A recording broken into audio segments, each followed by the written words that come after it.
யாழ்ப்பாணத்தில் இருக்கின்ற இளைஞர்களை குறிவைத்து சுவிஸில் இருக்கின்ற புலம்பெயர் தமிழர் ஒருவர் மிகவும் நூதனமான முறையிலே பெரும் மோசடியை நடாத்தி வந்திருக்கின்றார். இந்த நிலையில் இந்த சம்பவம் தொடர்பில் தற்பொழுது 6 பேர் கைது செய்யப்பட்டிருக்கிறார்கள். விசாரணைகளில் பெரும் அதிர்ச்சி தகவல்கள் வெளியாக இருக்கிறது.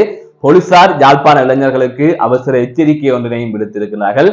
இதனை முழுமையாக பாருங்கள். யாரும் மாட்டுப்பட்டிருந்தால் உடனடியாக போலீசாரிடம் செல்லுங்கள். நாளைக்கு உங்களுக்கும் இந்த விடயத்தினால் ஆபத்து ஏற்படும் என்பதை புரிந்து கொள்ளுங்கள். மற்றொரு செய்தியாக யாழ்ப்பாணத்தில் தந்தை உளவு இயந்திரத்தை பின்னால் எடுக்கின்ற போது உளவு இயந்திரத்தின் பின்னால் இருந்த மகன் உளவு இயந்திரத்தில் சிக்கி உயிரிழந்த சம்பவம் தொடர்பாக செய்திகள் வெளியாகி பெரும் சோகத்தை ஏற்படுத்தி இருக்கின்றது. அது தவிர வவுனியாவில் கடையொன்றில் பியர் போத்தலால் கண்ணாடி கூண்டை உடைத்த நபர் ஒருவர் கைது செய்யப்பட்டிருப்பதாக தெரிவிக்கப்பட்டிருக்கின்றது. இவை தொடர்பாகவும் இந்த செய்தி தொகுப்பிலே விரிவாக பார்க்க இருக்கின்றோம். அதற்கு முதல் ஜேகே ரிப்போர்ட் எனப்படுகின்ற இந்த யூடியூப் சேனலை சப்ஸ்கிரைப் செய்து கொள்ளுங்கள். தொடர்ந்து அருகில் இருக்கின்ற பெல் பட்டினை கிளிக் செய்வதன் ஊடாக நான் போடுகின்ற காணொளிகள் உங்களை உடனுக்குடன் வந்தடையும். எனது செய்திகளை நீங்கள் உடனுக்குடன் பார்க்கக்கூடிய வகையிலே இருக்கும். நான் நடராசா ஜெயகாந்தன். தற்பொழுது விடயத்திற்கு வருவோம். யாழ்ப்பாணத்தைச் சேர்ந்த புலம்பெயர் தமிழர் தற்பொழுது சுவிட்சர்லாந்திலே வசித்து வருகின்றார். அவர் டிக்டாக் ஊடாக ஒரு விளம்பரத்தை செய்து வருகின்றார். அது எவ்வாறு சொன்னால், வெளிநாடு வர விரும்புவோர்கள், முக்கியமாக யாழ்ப்பாணம் உள்ளிட்ட வடக்கு கிழக்கு பகுதியைச் சேர்ந்த தமிழர்கள் இங்கு வரலாம். இங்கு வேலைக்கான வாய்ப்புகள் இருக்கின்றது. விசா வசதிகள் எல்லாம் செய்து கொடுக்கப்படும். பணம் இல்லாதவர்களுக்கு நாங்களே வங்கி கணக்கில் பணத்தை போடுவோம் என்று இவ்வாறு ஆசை வார்த்தை காட்டி பல விளம்பரங்களை அவர் இவ்வாறு டிக்டாக் தளத்திலே வெளியிட்டு வருகின்றார். இந்த நிலையில் இதனை நம்பி பலர் சிக்கொண்டு இருக்கின்றார்கள். அதனை தாண்டி இதற்கு பின்னால் வேறு ஒரு ரீதியான மோசடியும் இடம்பெற்று வருகின்றது. எனவே அது தொடர்பாக முழுமையாக பார்க்க வேண்டும் என்று சொன்னால், கடந்த மாதம் இடம்பெற்ற சம்பவம் தொடர்பாக பார்த்துவிட்டு அதன் தொடர்ச்சியாக இவற்றை பேசுகின்ற போது உங்களுக்கு தெளிவாக விளங்கும் என்று நினைக்கின்றேன். கடந்த மாதம் ஒரு செய்தி ஒன்று யாழ்ப்பாணத்திலிருந்து வெளிவந்திருந்தது. 80 லட்சம் ரூபாய்க்கும் அதிக பணத்தை வங்கியில் வைத்திருந்த ஒரு இளைஞனை முகவர்கள் கடத்தி இருந்தார்கள் என்ற ஒரு செய்தி வெளியாகிருந்தது. அதாவது வெளிநாடு செல்ல தயாராக இருந்த இளைஞருடன் பேசி, நீங்கள் 80 லட்சம் ரூபாய் பணத்தை வங்கியில் வைப்பிலிட்டு விட்டு அதன் பற்றுச்சீட்டையும் கொண்டு வந்து வெளிநாடு செல்வதற்கான ஆவணங்களையும் கொண்டு வந்து இங்கிருக்கின்ற ஒருவரை சந்திகள் என்று வெளிநாட்டில் இருக்கின்ற நபர் ஒருவர் கூறியிருக்கின்றார். அதாவது சுவிஸில் இருக்கிற நபர் தான் அதை கூறியிருக்க வேண்டும். ஆகவே அவர் இங்கிருக்கிற நபருடன் பேசி, நான் சொல்லுகின்ற நபரிடம் கொண்டு போய் அந்த வங்கியில் பணம் வைத்த பற்றுச்சீட்டையும் அதே போல ஆவணங்களையும் கொடுங்கள் என்று யாழ்ப்பாணம் ஆரியகுளம் பகுதிக்கு செல்ல சொல்லியிருக்கின்றார். இந்த நிலையில் குறித்த இளைஞர் வங்கியில் பணத்தை வைப்பிலிட்ட பற்றுச்சீட்டையும் ஆவணங்களையும் கொண்டு ஆரியகுளத்துக்கு சென்ற போது காரில் வந்த மூவர் அந்த இளைஞனை கடத்தி இருக்கின்றார்கள். கடத்திவிட்டு அந்த நபரின் வங்கி கணக்கில் இருக்கின்ற பணத்தை வேறொரு வங்கி கணக்கிற்கு மாற்றுமாறு அவர்கள் கூறியிருக்கிறார்கள். கொலை அச்சுறுத்தல் விடுத்ததால் வேறு வழி இல்லாமல் அந்த இளைஞனும் தனது வங்கி கணக்கில் இருந்த 80 லட்சத்திற்கும் அதிகமான பணத்தினை, அதாவது அவர்கள் 80 லட்சம் வைக்க சொன்னார்கள், ஆனால் அதை விட அதிகமாக அவரது வங்கி கணக்கில் இருந்திருக்கின்றது. அதன் தொடர்ச்சியாக அந்த பணத்தை அவர் வேறொரு இலக்கத்துக்கு மாற்றி இருக்கின்றார். இந்த சம்பவத்தை தொடர்ந்து அவரை கோப்பாய் பகுதியிலே இறக்கிவிட்டு அவர்கள் சென்று விட்டார்கள். இது தொடர்பாக பாதிக்கப்பட்ட அந்த இளைஞன் யாழ்ப்பாண குற்றத்தடுப்பு பிரிவிலே ஒரு முறைப்பாடு ஒன்றினை வழங்கியிருந்தார். அதனைத் தொடர்ந்து போலீசார் தீவிரமாக நடவடிக்கைகளை மேற்கொண்டு அந்த வாகனத்தில் அந்த இளைஞனை கடத்திய நபர்களை கைது செய்திருந்தார்கள். அதன் அடிப்படையில் பெண் உட்பட 3 பேர் ஏற்கனவே இந்த சம்பவம் தொடர்பில் கைது செய்யப்பட்டிருந்தார்கள். அதற்கு பிறகாக ஒருவர் வெளிநாடு தப்பிச் செல்ல முற்பட்ட வேளை கட்டுநாயக்க விமான நிலையத்தில் வைத்து அவர் கைது செய்யப்பட்டதாக செய்திகள் வெளியாகின்றது. இவ்வாறு 4 பேர் கடந்த மாதமே கைது செய்யப்பட்டு விட்டார்கள். ஆகவே இது தொடர்பான அடுத்த கட்ட விசாரணைகளை அவர்கள் நகர்த்தி கொண்டே சென்றார்கள். அதாவது இவ்வாறு அந்த இளைஞனின் கணக்கில் இருந்த பணத்தை வேறொரு வங்கி கணக்குக்கு மாற்றியிருக்கிறார்கள். அந்த வங்கி கணக்கு பெண் ஒருவரின் வங்கி கணக்கு, அந்த பெண்ணை கைது செய்து விட்டார்கள். அந்த 3 பேரில் அந்த பெண்ணும் ஒருவர், அவரின் வங்கி கணக்கு தான் அந்த பணம் முதலே மாற்றப்பட்டிருக்கிறது. அதன் தொடர்ச்சியாக அந்த பெண் வேறொரு வங்கி கணக்குக்கு மாற்றியிருக்கிறார். அது யாருடையது என்று சொல்லி அந்த பணத்தை மீளப்படுவதற்கான நடவடிக்கையினை போலீசார் முன்னெடுத்து வருவதாக ஏற்கனவே கடந்த மாதம் செய்திகளை வெளியிட்டிருந்தோம். இந்த நிலையில் தான் கடந்த 2ஆம் தேதி இந்த சம்பவத்துடன் தொடர்புபட்ட மேலும் 2 பேர் கைது செய்யப்பட்டதாக தெரிவிக்கப்பட்டிருக்கின்றது.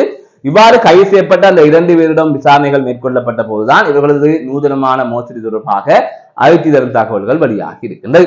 அதன் அடிப்படையில் தான் யாழ்ப்பாணத்தைச் சேர்ந்த புலம்பெயர் தமிழர் ஒருவர் தற்பொழுது சுவிட்சர்லாந்திலே வசித்து வருகின்றார். அவர்தான் இவ்வாறு டிக்டாக் மூலமாக இங்கு விசா இருக்கின்றது, இங்கு வரலாம், நாங்கள் பணம் இல்லாதவர்களுக்கு வங்கியில் பணத்தை போட்டு நாங்களே காட்டுவோம் என்று பல ஆசை வார்த்தைகளை கூறி பல பேரின் விவரங்களை அவர் முதலிலே எடுக்கின்றார். அது எப்படி என்று சொன்னால், பணம் இல்லை என்று சொன்னால் நாங்களே பணத்தை போடுகின்றோம் என்று கூறி, அதாவது போட்டு காட்ட வேண்டும், அந்த நாடுகளுக்கு நாங்கள் போட்டு காட்ட வேண்டும், அதனால் நீங்கள் உங்களது வங்கி கணக்கு இலக்கத்தையும் ஐசி நம்பரையும் தாருங்கள் மற்றும் பெயர் விவரங்களையும் தாருங்கள், அனைத்து விவரங்களையும் அவர்களிடமிருந்து பெற்றுக் கொள்கின்றார்.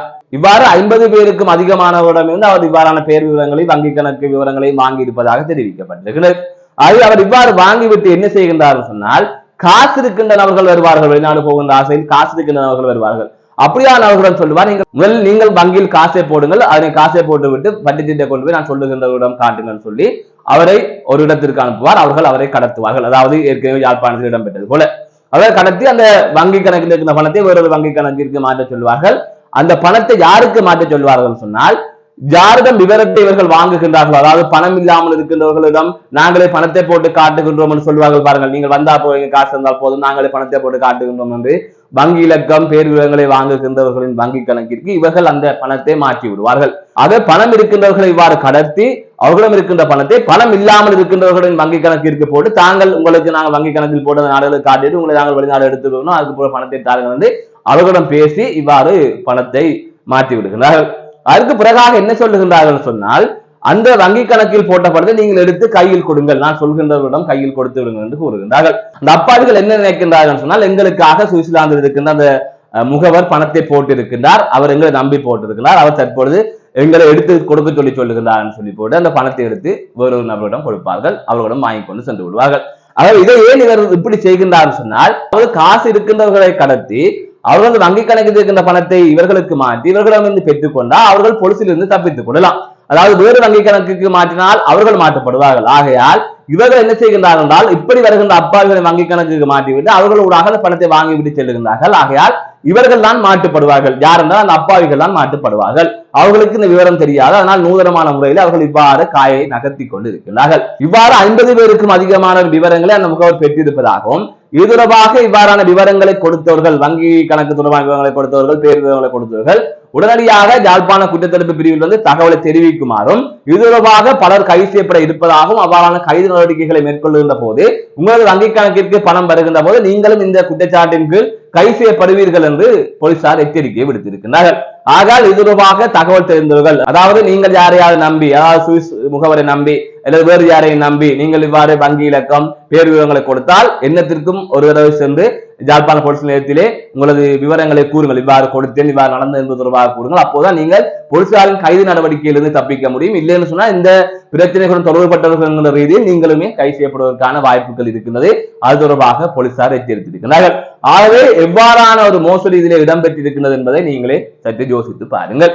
மற்றொரு செய்தியாக, யாழ்ப்பாணம் உடுவில் கற்பமுனை எனப்படுகின்ற பகுதியில் பெரும் சோக சம்பவம் ஒன்று பதிவாகி இருக்கின்றது. குறித்த சம்பவம் நேற்றைய தினம் பதிவாகி இருப்பதாக தெரிவிக்கப்படுகின்றது. உளவு இயந்திரத்தை தந்தை பின்னால் எடுக்கின்ற போது உளவு இயந்திரத்தின் பின்னால் அவரது மகனான 11 வயதுடைய சிறுவன் இருந்திருக்கின்றான். அப்போது அந்த சிறுவன் தவறி விழுந்து உளவு இயந்திரத்தின் சில்லுக்குள் சிக்குண்டு உயிரிழந்திருப்பதாக தெரிவிக்கப்பட்டிருக்கிறது. இவ்வாறு உயிரிழந்த சிறுவனின் சடலம் யாழ் போதனா வைத்தியசாலையில் வைக்கப்பட்டிருப்பதாக கூறப்பட்டது. இது தொடர்பான மேலதிகமான விசாரணைகளை போலீசார் மேற்கொண்டு வருவதாக தெரிவிக்கப்பட்டிருக்கிறது. இவ்வாறு தந்தை உளவு இயந்திரத்தை பின்னால் செலுத்துகின்ற போது மகன் சில்லுக்குள் சிக்குண்டு உயிரிழந்த சம்பவம் அப்பகுதியிலே பெரும் சோகத்தை ஏற்படுத்தி இருக்கின்றது. மற்றொரு செய்தியாக, வவுனியா நகர் பகுதியில் இருக்கின்ற கடையொன்றில் தாக்குதல் நடத்திய நபர் ஒருவர் கைது செய்யப்பட்டிருப்பதாக தெரிவிக்கப்பட்டிருக்கின்றது. நேற்றைய தினம் வவுனியா நகர் பகுதியில் இருக்கின்ற மணிக்கூட்டு கோபுரத்திற்கு அருகே இருக்கின்ற சைவ உணவகம் ஒன்றிற்கு சில இளைஞர்கள் சாப்பிடுவதற்காக சென்றிருக்கின்றார்கள். அந்த சந்தர்ப்பத்தில் அந்த உணவகத்தில் இருந்த கண்ணாடி கூண்டை பியர் போத்தலால் ஒருவர் அடித்து உடைத்திருக்கின்றார். அதன் தொடர்ச்சியாக அந்த கடை உரிமையாளர் இது தொடர்பாக போலீசாருக்கு தகவல் வழங்கி இருக்கின்றார். இந்நிலையில் போலீசார் அங்கு சென்று குறித்த நபரை கைது செய்திருப்பதாக கூறப்படுகின்றது.